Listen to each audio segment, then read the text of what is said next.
तर सुरुवातीला दिसतं की दाट धुकं आहे आणि हेलिकॉप्टर उड्डाण घेतं. त्यावेळी या धुक्यात ते हरवतं. चॉपरचा कानठळ्या बसवणारा आवाज येतोय, पण त्यानंतर अगदी कुठेतरी हे हेलिकॉप्टर आदळलं आणि त्याचा आवाज झाला. याबद्दलच बोलण्यासाठी आपल्याबरोबर आहेत निवृत्त लष्करी अधिकारी ब्रिगेडियर हेमंत महाजन. आपल्यासोबत आहेत निवृत्त लष्करी अधिकारी कॅप्टन अजित ओडेकर. सुरुवातीला मी हेमंत महाजन सरांकडे जातोय. सर, ही जी दृश्य आपण बघताय, काय सांगाल आपण, आपला अंदाज काय? असं आहे की ज्या वेळेला हेलिकॉप्टरचा अपघात होतो त्याला 3-4 कारणं असतात. एक कारण म्हणजे मेकॅनिकल फेल्युअर, म्हणजे इंजिन फेल झालं किंवा रोटर फेल झाले. दुसरं कारण असू शकतं सर्कमस्टॅन्शियल, म्हणजे एखादा पक्षी येऊन आदळायला. तिसरं कारण असू शकतं की पायलटची चूक, पायलटनी नीट विमान चालवलं नाही.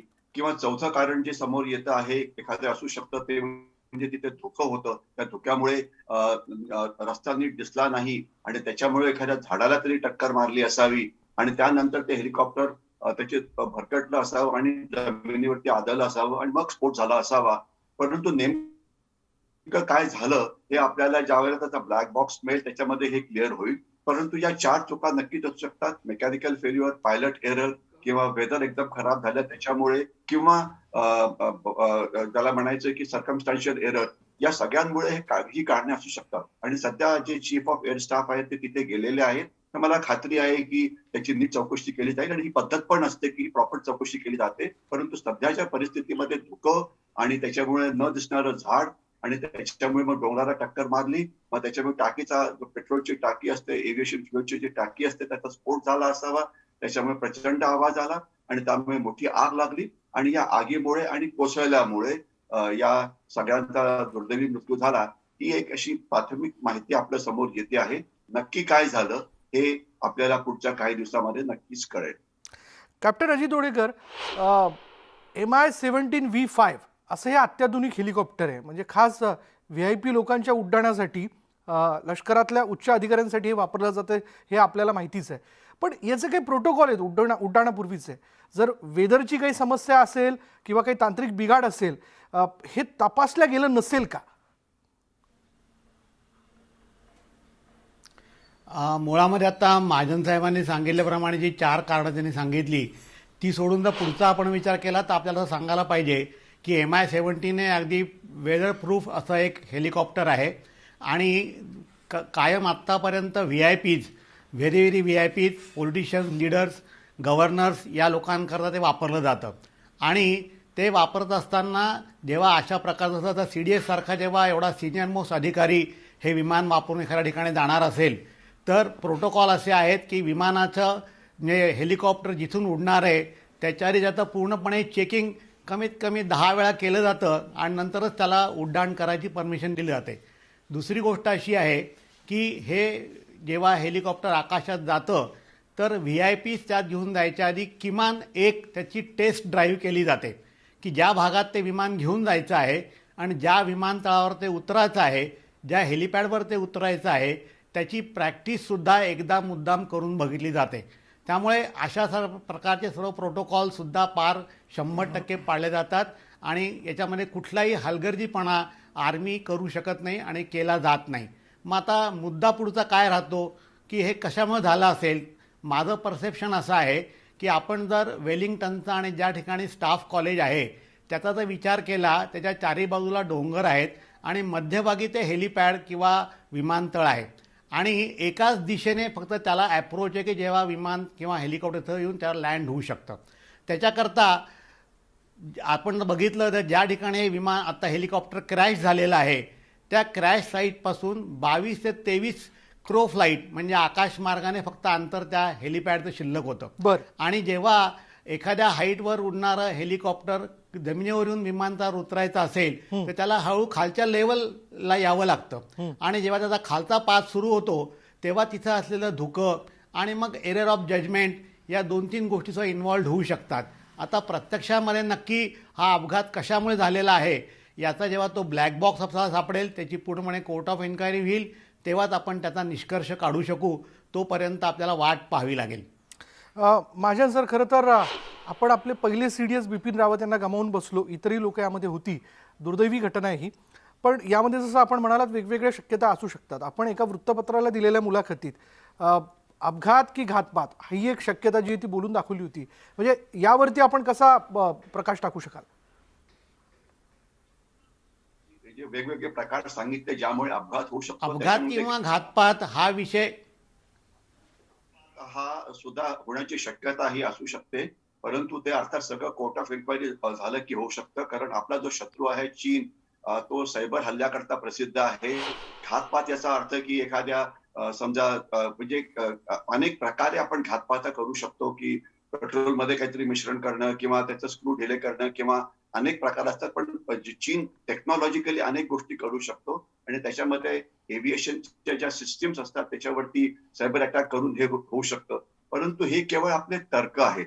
हे आपल्याला अर्थात हे प्रॉपर इन्व्हेस्टिगेशन करावं लागेल आणि त्याच्यामध्ये मी एवढंच म्हटलं होतं की जर घातपात झाला असेल असं सिद्ध झालं तर ज्यांनी घातपात केला त्याला शिक्षा द्यावीच लागेल. आणि याच्याशिवाय तर कुठलं राष्ट्र याच्या मागे असेल आणि राष्ट्र फक्त दोनच मागे असू शकतात, एक तर चीन आणि दुसरं पाकिस्तान, तर त्यांना जशाच तसे उत्तर द्यायला पाहिजे. कारण त्यांनी घातपात जर आपल्याकडे केले तर आपण सुद्धा तशाच प्रकारचे घातपात त्यांच्याकडे करू शकतो ही क्षमता आपल्याकडे आहे. परंतु हा एक केवळ तर्क आहे. ज्या वेळेला कोर्ट ऑफ इन्क्वायरी पूर्ण होईल, ब्लॅक बॉक्स मिळेल, त्यावेळेला नेमकं काय झालं ते कळेल. केवळ मी हा अजून एक अशा प्रकारची गोष्ट होऊ शकते कारण चीनने अशा प्रकारच्या कारवाया केल्या आहेत. आपल्याला कल्पना असावी की मुंबईच्या इलेक्ट्रिसिटी ग्रिडवरती हल्ला झाला होता, तो सायबर अटॅक होता. एवढंच नव्हे तर उत्तराखंडमध्ये ज्यावेळेला कडा कोसळला होता त्यावेळेला असं मानलं जातं की लेझर बीम्स इथे यूज झाले होते किंवा अनेक वेळा उत्तराखंडमध्ये आणि अरुणाचल प्रदेशमध्ये पूर आले होते. तर त्यावेळेला एन्व्हायरमेंटल वॉरफेअर चीनने केल्याचं शंका आहे. तर म्हणजे चीन असे उलटी कामं करण्यामध्ये प्रसिद्धच आहे. त्यांचं सर्वात उलटं काम म्हणजे बायोलॉजिकल, जे त्यांनी वर्ल्ड वॉर सगळ्या जगाच्या विरुद्ध चाललेलं आहे आणि नवीन नवीन ते व्हायरस रोज सोडता आहेत. तर त्याच्यामुळे ही एक शक्यता आहे.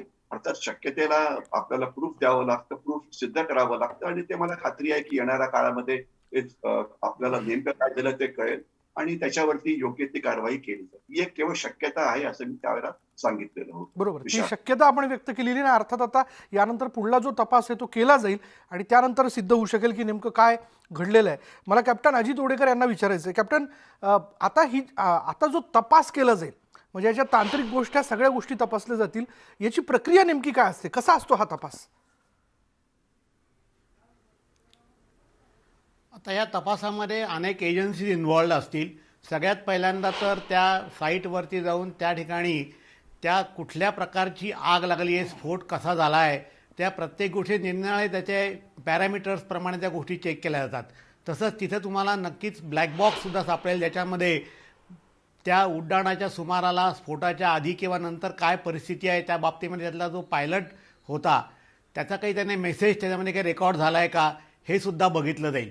आणि याच्या सर्व गोष्टींमध्ये तिथे मिळणारे त्या हेलिकॉप्टरचे जे अवशेष असतील त्याचं प्रयोगशाळेत परीक्षण करून नक्की केलं जातं की हा टाकीच्या स्फोटामुळे झालेला आहे, आपटल्यामुळे झालेला आहे का एखादं कोणी रॉकेट फायर करून, ज्याला आपण शोल्डर फायर रॉकेटसुद्धा वापरून कोणी केलं आहे का, किंवा अशा प्रकारचे काही घटना घडू शकल्या आहेत का, या सर्वाचा विचार करावा लागेल.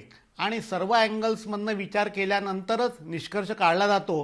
ही गोष्ट इमिजिएट होणार नाही. याला किमान माझ्या माहितीप्रमाणे 10 ते 15 दिवस अजून पूर्ण तपासाकरता लागतील.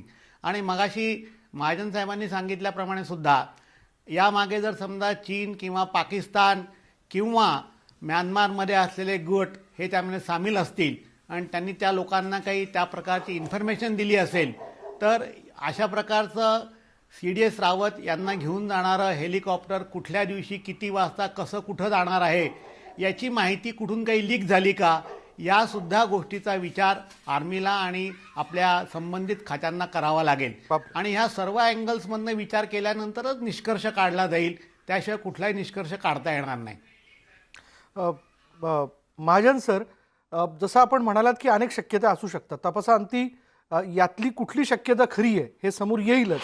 पण MI-17 V5 सारखं अत्याधुनिक हेलिकॉप्टर यामध्ये सगळ्या यंत्रणा असतील, माफ करा मला त्यातलं नॉलेज नाही आहे, अर्थात आपल्या प्रेक्षकांच्या माहितीसाठी तुम्ही हे थोडंसं स्पष्ट करावं की धुक्यात म्हणजे वेदर जरी खराब असलं तरी हे हेलिकॉप्टर उडू शकतं, पण धुक्याचा अंदाज कॅप्टनला येऊ शकला नाही. या सगळ्या एररवरतीही मात करणारी यंत्रणा त्यामध्ये होती का किंवा असते का?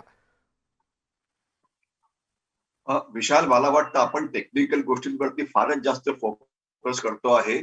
मला वाटतं आज खरंच सर्वात जास्त गरज आहे ती याची आहे की जनरल रावत यांनी 42 वर्ष देशाच्या सुरक्षेमध्ये आपलं योगदान दिलं होतं. बरोबर. तर या महान योद्ध्याला आपण श्रद्धांजली व्हायला पाहिजे आणि त्यांनी देशाकरता काय केलं याच्यावरती बघायला पाहिजे. कारण या जे तुम्ही शक्यता म्हणता या कालपासून याच्यावरती आपण विचार करतो आहे आणि म्हणजे डिस्कशनमुळे त्यात काही फारसं निष्कर्ष त्यात काढता येणार नाही. कारण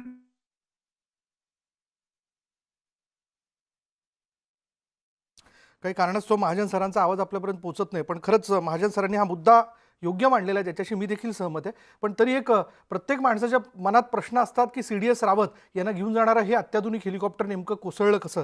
कारण यात अर्थात आपली मानवी हानी तर झालेलीच आहे, पण आपण आपला एक कर्तव्यदक्ष CDS, पहिला CDS जो आहे ते व्यक्तिमत्व गमावून बसलोय. मला कॅप्टन ओडेकरांकडे जायचं आहे. कॅप्टन ओडेकर, आणखीन काय मुद्दे आपण ॲड कराल? याच्यामध्ये आपल्याला असा महत्त्वाचा मुद्दा बघायला पाहिजे की जनरल बिपिन रावत सारखा जवळजवळ 40 वर्ष आर्मीत सर्व्हिस केलेला सर्वोच्च अधिकारी हा मारला जातो आहे. याच्या मागचं काय कट कारस्थान आहे, काय कारणं ते शोधली जातील, पण देशाचं फार मोठं नुकसान झालेलं आहे. त्याची 2-3 तुम्हाला महत्त्वाची मी कारणं सांगू इच्छितो. जी. पहिली गोष्ट म्हणजे अशी की जेव्हा जनरल बिपिन रावत हे chief of the army staff होते आणि नंतर ते CDS म्हणून त्यांनी पहिली अपॉइंटमेंट स्वीकारली, तर या टोटल 4 ते 5 वर्षाच्या काळामध्ये आपण बघितलं असेल की भारताच्या एकंदरीत असलेल्या साधन सामुग्रीची कमतरता, बरोबर. मग ती एअरफोर्समधली राफेल सारखी विमानं असो किंवा आर्टिलरीमधल्या M1157 सारख्या गन्स असोत, वज्र असो, अशा प्रकारची जी काही इक्विपमेंटची आपल्याकडे फार मोठी कमतरता होती, ती पूर्तता करण्याकरता योग्य त्या ॲक्शन्स आणि योग्य त्या प्रकारचा फॉलोअप बाबू लोकांच्या मागे आणि पॉलिटिशियनच्या मागे लागून हा आपल्या रावत साहेबांनी ते काम करून घेतलं आणि त्यामुळे गेल्या 1.5-2 वर्षामध्ये मोठ्या प्रमाणावरती आपली त्रुटी कमी झालेली आहे. आपल्या लक्षात असेल की 85-86 सालामध्ये बोफोर्सचा जो घोटाळा झाला होता, त्या घोटाळ्यामुळे तेव्हा असलेलं संबंधातलं सरकार आणि नंतरचे आलेले सरकार कुठल्याही प्रकारे डिफेन्स इक्विपमेंट परचेस करत नव्हतं. बरोबर. आणि त्याची कारणं असतील, त्यात पण त्याचं कारण नाही, परंतु त्याच्यामुळे सैन्याला मात्र त्याचा त्रास होत होता. हा एक मुद्दा आहे. दुसरा मुद्दा असा आहे की टॅक्टिकली आपण जर विचार केला तर आता जी काही वॉरफेअर आपल्याला ॲडॉप्ट करायची आहे, जी काही स्ट्रॅटेजी आहे, त्या हिशोबाने आपल्या देशामध्ये ज्या काही कमांड्स आहेत, म्हणजे तुम्हाला माहिती म्हणून सांगायचं झालं तर आर्मीच्या एकंदरीत 7 कमांड्स, एअरफोर्सच्या 7 कमांड्स आणि 3 कमांड नेव्हीच्या, अशा म्हणून 17 डिफरंट कमांड्स आपल्याकडे होत्या. आणि कुठल्याही युद्धामध्ये आता अलीकडे कसं आहे की आपल्या युद्धामध्ये पूर्वी फक्त जमिनीवर होतं असं नाहीये. आता नवीन याच्यामध्ये तुम्हाला केव्हाही पटकन समुद्रावरनं, आकाशावरनं आणि जमिनीवरनं तुम्हाला धोके पोचू शकतात. आणि त्यावेळेस अशा असलेल्या डिफरंट 17 कमांड्सच्या लोकांची मदत घेऊन एखादी कारवाई करण्यामध्ये बराच वेळ जातो. आणि म्हणून युनिफाईड कमांड ह्या प्रकारची कन्सेप्ट जी आहे ती त्यांनी आपल्या या सरकारमध्ये आणली आणि त्यांना पटवलं की ही कमांडची आवश्यकता काय आहे, युनिफाईड कमांड कशा करता पाहिजे, ज्याला आपण थिएटर कमांड सुद्धा म्हणतो. तर ह्या 17 डिव्हिजन्समधनं 4 ते 5 स्पेसिफिक कमांड की ज्याच्यामध्ये आर्मी, एअरफोर्स आणि नेव्ही तिघांचाही रोल असेल आणि प्रत्येकच्या व्यवस्थेमध्ये आवश्यकतेप्रमाणे त्या ठिकाणी आर्मीचा सिनियर मोस्ट ऑफिसर, एक त्याला ज्युनियर नेव्हीचा आणि एक एअरफोर्सचा किंवा व्हाईस वर्सा, अशा पद्धतीने ह्या 4 ते 5 कमांड होतील. तर फ्युचर वॉरमध्ये आपल्याला लागणारा एकंदर साधन सामुग्रीची जी कमतरता आणि त्याची जी ऑप्टिमाइज युसेज आपण ज्याला म्हणतो ते करणं आपल्या देशाला शक्य होईल, खर्चही कमी होईल आणि वेळ खूप मोठा वाचेल. तर अशा प्रकारच्या गोष्टी त्यांनी या देशात आणल्या होत्या. त्यांचा एकंदर अनुभव आणि या सर्व गोष्टीला आज देश दुर्दैवाने मुकला आहे. तर ही अत्यंत खेदाची गोष्ट आहे आणि म्हणून आपल्याला बिपिन रावतांसारखा CDS आपण आज लॉस्ट केलेला आहे. हे देशाला अत्यंत दुःखदायक, धक्कादायक अशी गोष्ट आहे. याच्या खोलात जाऊन याचा पूर्ण अभ्यास व्हायला पाहिजे आणि नंतरच त्याच्यावरची पुढील कारवाई होईल आता बिपिन रावतच्या जागेत नवीन CDS कोण येतील, काय येतील याच्याकरता कॅबिनेट कमिटीचे मीटिंग्स चालू आहेत आणि 1-2 दिवसामध्ये पोस्ट खाली राहू शकत नसल्यामुळे नवीन CDSची सुद्धा अपॉइंटमेंट केली जाईल. पण शेवटी एखाद्या माणसाला असलेला अनुभव आणि त्याने केलेल्या कन्सेप्ट, या कन्सेप्टच्या वास्तवात आणण्याकरता म्हणून असलेलं बिपिन रावतांचं योगदान, याला मात्र थोडंसं आपल्याला मुकावं लागेल. अर्थात काळजी करायचं कारण नाही. आर्मीमध्ये सुद्धा अशा प्रकारचे अनेक ऑफिसर्स त्यांच्या योग्यतेचे असू शकतात आणि ते सुद्धा यापुढे देशाकरता नक्कीच चांगली काळजी घेतील आणि त्यांनी आणलेल्या कन्सेप्ट या अंमलात आणतील असा माझा पूर्ण विश्वास आहे. मला महाजन सरांना विचारायचं आहे, कॅप्टन अजित ओडेकरांनी फार महत्त्वाचा मुद्दा मांडला.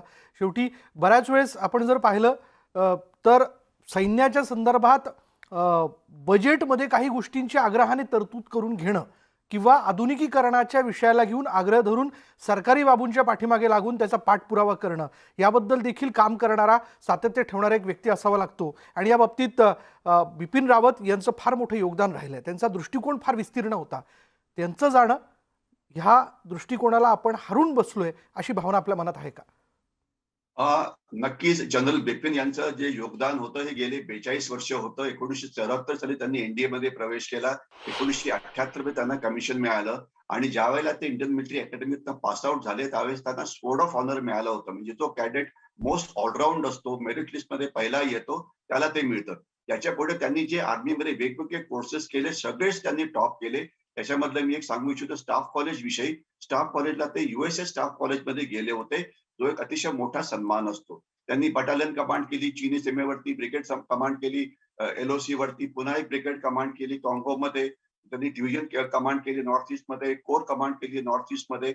म्हणजे जिथे जिथे धोके देशाच्या सुरक्षेला आहेत, ईशान्य भारत असो की काश्मीर असो की काश्मीर खोरं असो की चीनी सीमा असो, त्यात त्यांनी योगदान दिलं. डोकलामच्या वेळेला जो 79 डेजचा जो क्रायसिस चालला होता त्यावेळेला ते चीफ ऑफ आर्मी स्टाफ होते. ते 2016 मध्ये चीफ ऑफ आर्मी स्टाफ झाले. त्याच्यानंतर जी गोष्ट जास्त पुढे येत नाही की म्यानमारचे मध्ये बंडखोरांचे काही कॅम्प आहेत, त्यांच्या विरुद्ध ऑपरेशन सनराईज हे झालं होतं, म्हणजे सर्जिकल स्ट्राईक झाला होता. त्याचं नेतृत्व त्यावेळेला ते ईस्टर्न कमांड मध्ये होते. तो सर्जिकल स्ट्राईक पोस्ट पुरी झाला होता, त्याचं त्यांनी नेतृत्व केलं. आणि तसं आता सांगितलं जात होतं की देशाने 70 वर्षांनंतर ठरवलं की चीफ ऑफ डिफेन्स स्टाफ तयार करायचा, कारण वेगवेगळ्या दृष्टिकोनामुळे जॉईंटनेस नसतात आपण युद्ध चांगल्या पद्धतीने लढू शकत नाही.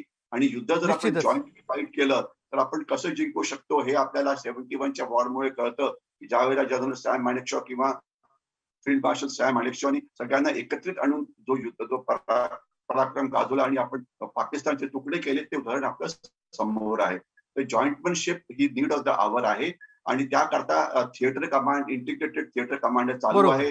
जॉईंट ट्रेनिंग होईल, जॉईंट बजेटिंग होईल. तुमचा प्रश्न एकूणच या वेगवेगळ्या दृष्टिकोनातनं बिपिन रावत यांचं योगदान राहिलेलं आहे. आपल्या दोघांचे धन्यवाद. ही दुःखद बाब आहे की आपण आपले पहिले CDS बिपिन रावत यांना गमावून बसलो, पण त्यांनी केलेलं काम, त्यांनी मांडलेल्या संकल्पना या पुढे जाऊन त्याची अंमलबजावणी करण्याच्या संदर्भातली जबाबदारी येणारे जे CDS असतील त्यांच्यावरती असणार आहे. पण या सगळ्या याच्यात बिपिन रावत यांनी केलेलं काम, त्यांचं योगदान आपण विसरता कामा नये. यानंतर इथेच थांबूयात. पहा फक्त न्यूज 18 लोकमत.